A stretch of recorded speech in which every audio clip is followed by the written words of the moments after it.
friends, and welcome to Honolulu, Hawaii. This is a little bit of an odd angle because I'm in a rental and I don't know where to put you all. We're going to Savers. We are in Honolulu. We're here for my birthday. I am here with my 4-year-old, so I don't know how long he will last, but as long as he will last, we will be in this thrift store.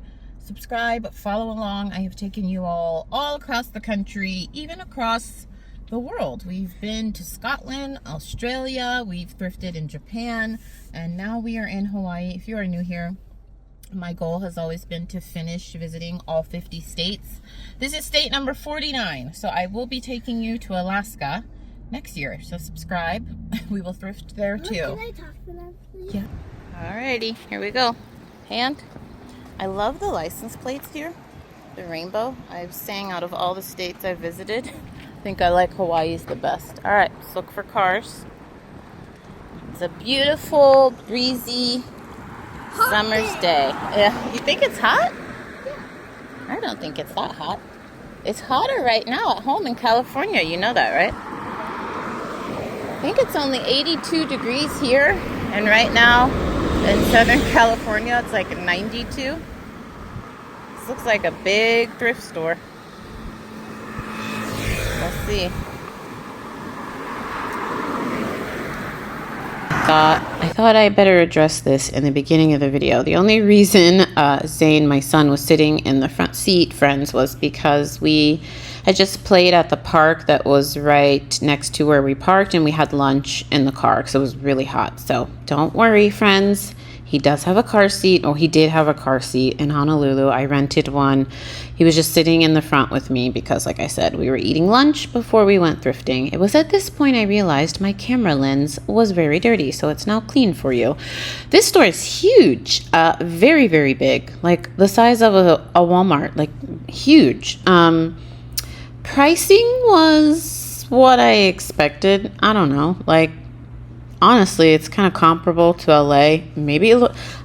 I know my oldies, but my goldies are tired of hearing me say this, but I'm often surprised when I travel and I find in different city thrift stores that price higher than Los Angeles, because you all know, or maybe you don't know, Southern California is, I just looked it up the other day. I think it's in the top 5 most expensive cities to live in the United States. I think it used to be top 3. I think it's dropped down. But anyway, it's expensive, okay? So a lot of times our thrift stores price things up. But as I've traveled the 49 states, I've actually learned that there are a lot of other areas that mark things up way more than we do here. Like, for example, this Torrid jacket, $14.49. It's not even really a jacket, you guys. It was more like a sweater. This would be $10 at the Goodwill in Los Angeles. So it's a little bit more expensive than where I live, but nothing like shocking. It was just, there were a lot of mall brands, a lot of I don't want to say non-substantial pieces, but a lot of pieces that are just like underwhelming that were priced at like $15, but nothing like when I went thrifting in New York City or this section was a bust. You're going to see me bounce around from different sections to different sections because we were there this was Saturday, I believe, and it was very busy. It was very crowded. This Nike jacket, I did look up. I could only find one sold comp, and it sold for $25, and they had it priced at $20. So that's what I'm saying. Like, it's more expensive than where I live, but it's not super shocking. My favorite part of this store is the wall of bags, which I'm going to show you in a second, and their hard goods section. I found so many items in this hard goods section that were made in the USA, made in Hawaii. Yeah, they did have some like cheapy beepy stuff from Walmart and Target, but so many pieces from Japan. It almost felt like I was back in Japan at the Japanese thrift stores looking in their vintage section. Like, it's so awesome. Those of you that live here, I'm jealous because you're halfway to Japan, and that is one of my favorite places I've thrifted in the world. If you have not seen those videos, I will link them down below. Number 2, it's beautiful. I talked about that in the last video. Number 3, The hard goods here were amazing. If only I did not have to take a 5.5 hour flight home, I would have bought so many things in the hard goods section, you guys. I did pick up a couple pieces. I've already done one thrift haul from Hawaii that was mostly the clothing. So if you want to see that thrift haul and what I actually picked up, because I did go to the Goodwill outlet in Honolulu. I also went to a Plato's Closet. So if you want to see what I actually bought, I will leave a link to that video down below. I quickly spotted one of my favorite perfumes, Victor and Rolf Flower Bomb. I think that's how you pronounce it. I was hoping the perfume was in here because it's only $1.99. It's just like the little tin that the little gift set comes in. You can actually flip those, by the way. That I found a sold comp for $20 for just the container. So if you have any of those or you see them at the thrift store, might be worth picking up. I will say that sold comp was really old. I think it was like 7 months old. So anyways, take a peek. I could have spent hours in here. So many pieces from Japan, so many pieces made in the USA. My toddler wanted to hold that plushie thing, and then I got weirded out because I saw this TikTok about this girl who like is obsessed with buying furniture at the thrift store, and her husband or boyfriend or someone was like, let's cut it open. Like she bought like a little chair. He was like, I'm telling you, you cannot buy used furniture from the thrift store because they might have like dust mites or what, I don't know. Anyways, he cut the chair open, and the amount of bugs that were crawling in the cushion of this chair was disgusting. It was like a vintage chair from the 50s or something. So it kind of creeped me out. And like all these people were saying like, yeah, if you buy vintage used furniture, you kind of need to like strip it down, like take all the padding and everything out. So I was just looking at him holding that plushie thing, or what are they called? A squishmallow. I was like, put that down. I just thought that video. I was like, because he kept putting his head and hair on it. I was like, no, we're putting that down. Anywho, tangent. Look at this piece made in Japan. I found sold comps for this tea set. This is a popular artist that like hand paints these pieces. Comps for just the 3 cups was $30. If you had the little teapot, or was that for sake? Maybe it's for sake. I don't know. I had the image for the comp to put on the screen for you, but I deleted it by accident. But the container was selling for about $40. Look at this, more made in Japan. Beautiful pieces for $250. Now this is the opposite of what I was talking about for clothing. If I were to find this in a Los Angeles thrift store, each of these bowls would probably be $10 minimum. That, it just makes sense because you're in close proximity to Japan. So, of course, you would find more pieces. I was thinking, like, I was literally talking to my 4-year-old, like, well, maybe if we go and get some boxes and I like take this stuff to FedEx and I just have them wrap it, like maybe it'll get home okay if they just wrap it really good. And he's like looking at me like, Mommy, it's your birthday. Do you really want to be working? And I was like, no, he's right. I did pick this up. I love Savers for this. They are one of the few thrift stores that make these wall of bags. Like they have bags of personal care, bags of sewing items, bags of clothing. These 2 Clinique body washes, I got them for $4.50. You better believe I kept those. And I love that scent. It is so nostalgic for me. It reminds me so much. Like my mom has used Clinique my whole life. My grandparents use Clinique. Like it's just been a staple in my life. So, and I remember using that as a child. I've always been into that stuff, like beauty and stuff. So I picked that up. I was super happy with that. Those were new and sealed. I have made, and this is no exaggeration, thousands of dollars over the years from selling products in these bags. My top selling category is health and personal care products. I love it. Specifically, the big money is in selling those items that are discontinued. Not selling everything that's used, selling things that are discontinued that you can't find in Sephora or Ulta or Nordstrom anymore.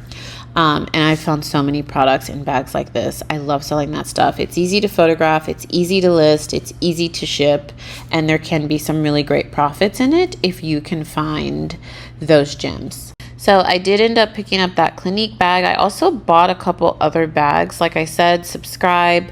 Check out the haul down below where I show you the clothing, but there's going to be another haul coming up of like the personal care beauty products that I did actually purchase while here, because I found some discontinued perfumes, lotions. I found some discontinued, what do you call it? Hairspray. Not hairspray. It's like a hair serum.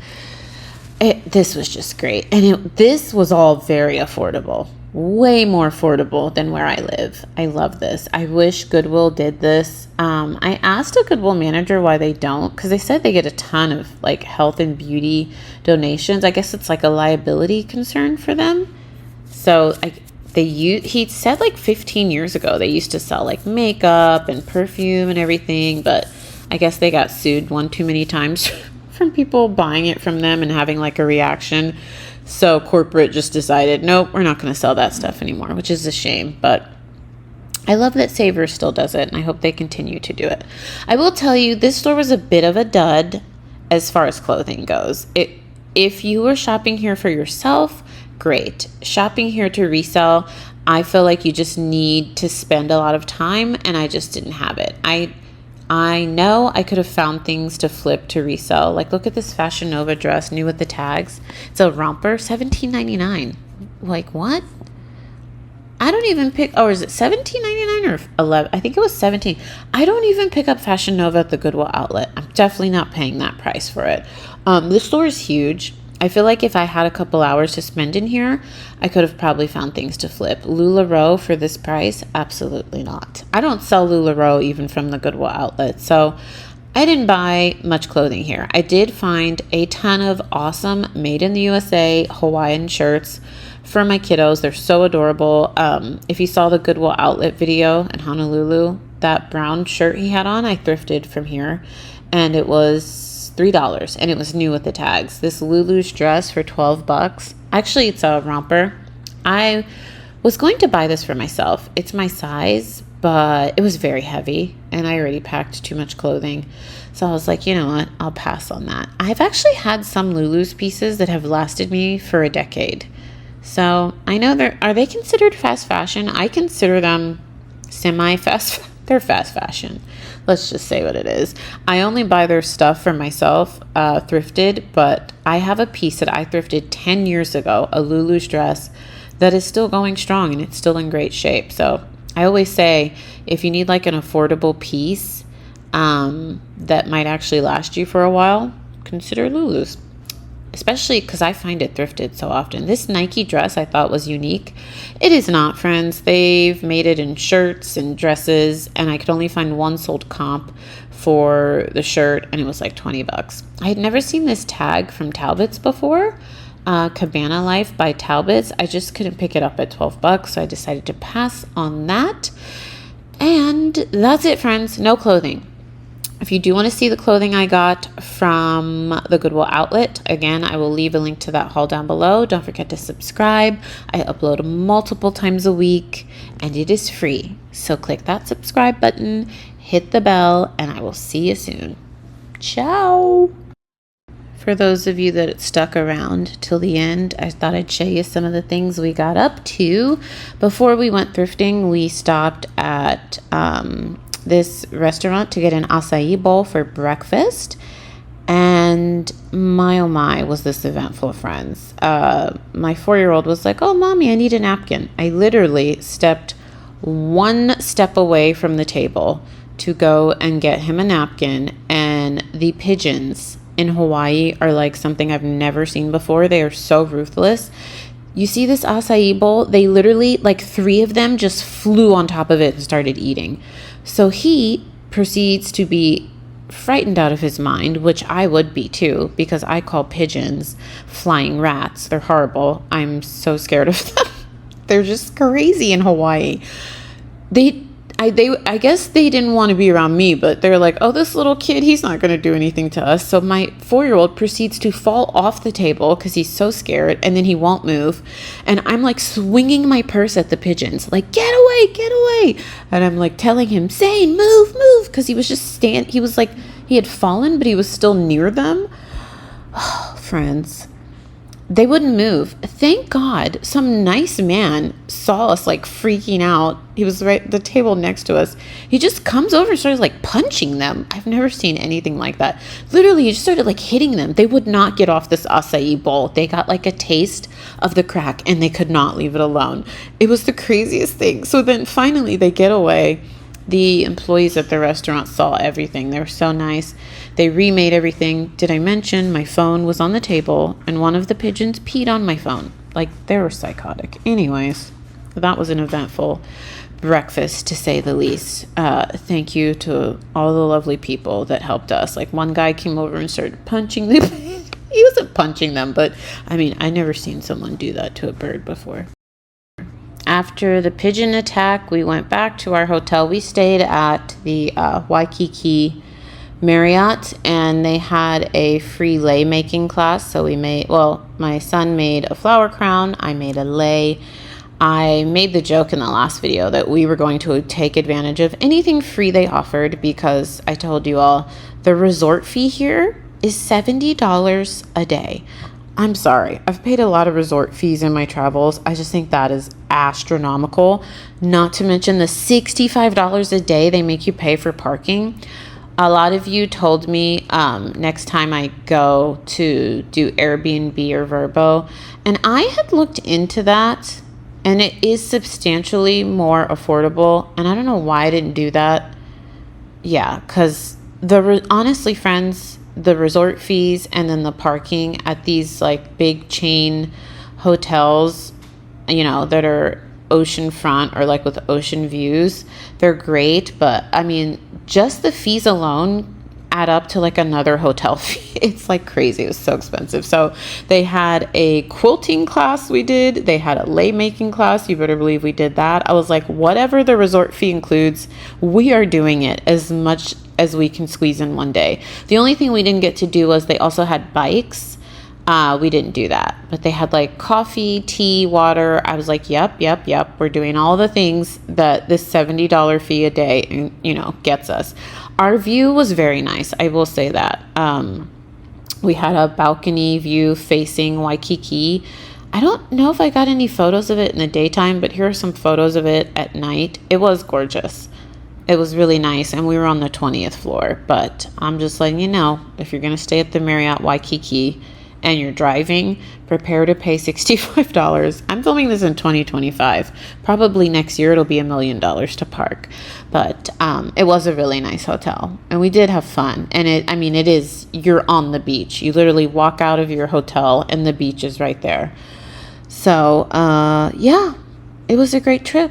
We had an awesome time. I hope, you know, I don't know if he will remember this because he's 4. I remember some things from when I was 4, but I know I will remember it. And I'm glad I got to have a like mommy son trip with my 4-year-old, just he and I. Memories for a lifetime.